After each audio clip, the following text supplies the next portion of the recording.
Bonjour à tous, merci pour la confiance, merci à tous ceux qui se sont abonnés sur notre chaîne, comme j'aime souvent vous dire que c'est la meilleure façon de nous soutenir. Merci aussi à ceux qui like, qui commentent nos vidéos, qui partagent nos vidéos. C'est un grand plaisir de vous avoir parmi nous, de vous avoir dans notre grande communauté. Aujourd'hui, on va parler de la Constitution de la République démocratique du Congo. Comme vous savez, vous tous que cette question ces derniers temps, c'est vraiment une question qui fait couler beaucoup d'encre, c'est vraiment une question où tout le monde est vraiment motivé pour en parler. C'est pourquoi ici avec vous on analyse la situation, on essaie un peu de voir le côté négatif, le côté positif de la question et ensemble avec vous on essaie de trouver des solutions, on essaie aussi d'influencer notre population comme nous pouvons. Le changement de la constitution. L'Église catholique a réagi à travers M. l'abbé Chollet et il y a encore d'autres politiciens qui ont réagi. Mais avant d'avancer, j'aimerais d'abord mettre une vidéo de M. Chollet. Après, nous allons commenter ensemble avec vous. À la Constitution, la position des évêques catholiques est celle-ci. Les évêques reconnaissent la pertinence de certaines questions qui méritent d'être réfléchies et qui éventuellement méritent d'être révisées. Mais ces questions d'opportunité, vous avez souligné le problème de moyens. Quand les évêques ont vu le chef de l'État pour échanger là-dessus, le chef de l'État, vraiment, il était lui-même alors, et il a bien réagi.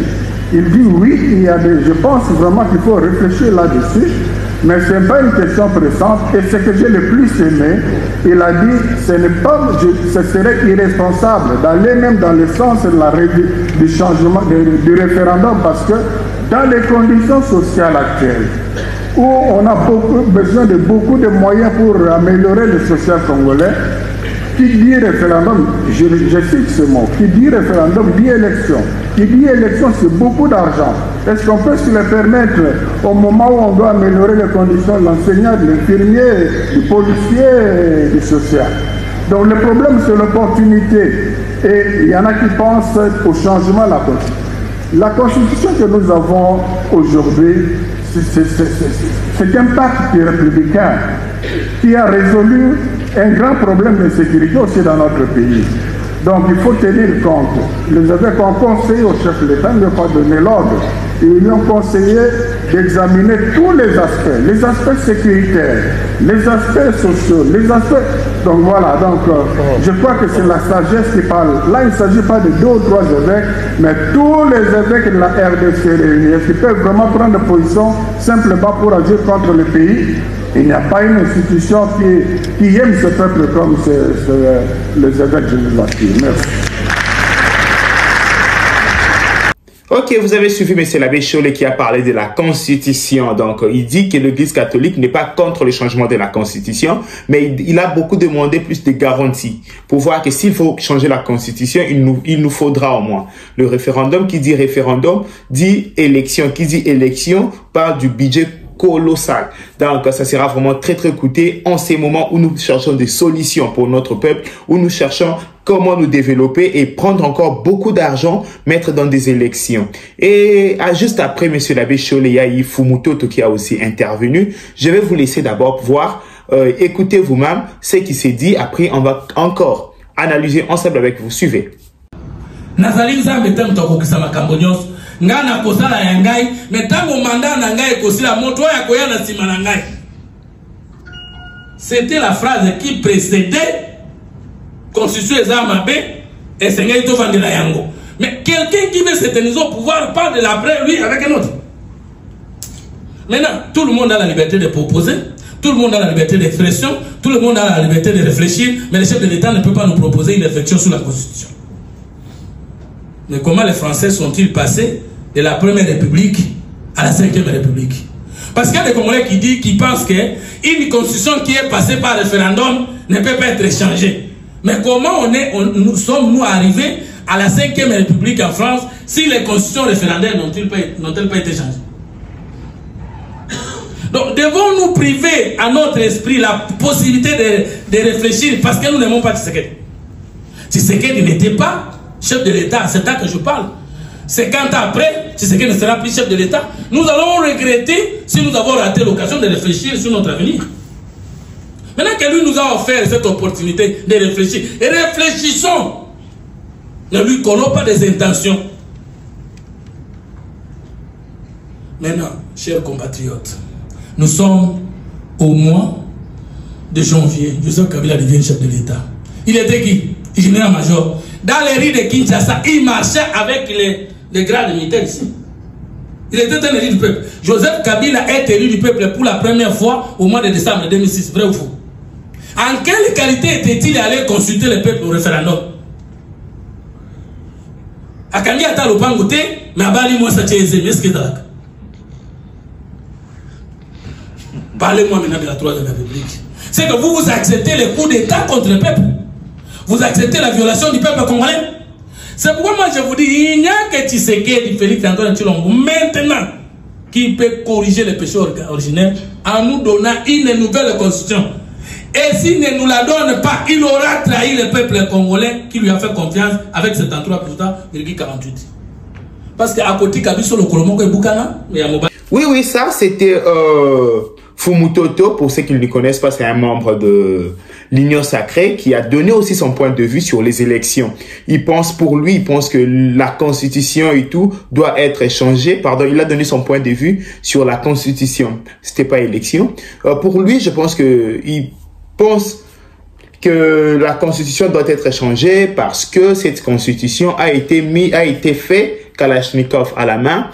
C'était les belligérants, donc comme le président l'a dit l'autre fois, que c'était une constitution des étrangers. Pourquoi il avait dit ça? Monsieur Fumutoto a essayé un peu d'éclaircir la lanterne de tous les Congolais.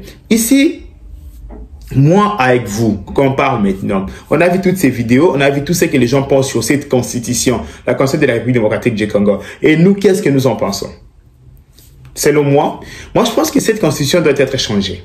Pourquoi cette constitution doit être changée? Parce que la constitution que nous avons a été faite juste après l'accord de Sun City en 2005. Et cet accord a été signé par qui? C'est par le groupe rebelle qui était soutenu par les pouvoirs étrangers. Je ne sais pas si vous comprenez. Donc, le MLC et les autres, c'était les Ougandais. Kabila et ces gens, les RCD, les autres, c'était les Rwandais. La communauté internationale était là, le Français, les Chinois, les Américains. Tout le monde voulait se retrouver dans cette constitution. C'est pourquoi vous avez vu la fois passée, le président a traité cette constitution des étrangers. C'est pas parce que c'était les étrangers qui étaient venus la signer, non. C'est parce que le président et tous les Congolais estiment que cette constitution ne règle pas le problème congolais. C'est pas seulement le problème de mandat. Parce que nous voulons faire ces raccordements frauduleux en disant que, comme le président Tshisekedi dit, on fait mandat, c'est pourquoi il veut changer la constitution. Ok, jusqu'à quand on aura peur pour prendre notre destin en main? Si nous avons peur que le président Tshisekedi change la constitution parce qu'il fait mandat. Mais c'est jusqu'à quand on aura peur de prendre notre destin en main? Jusqu'à quand, chers Congolais?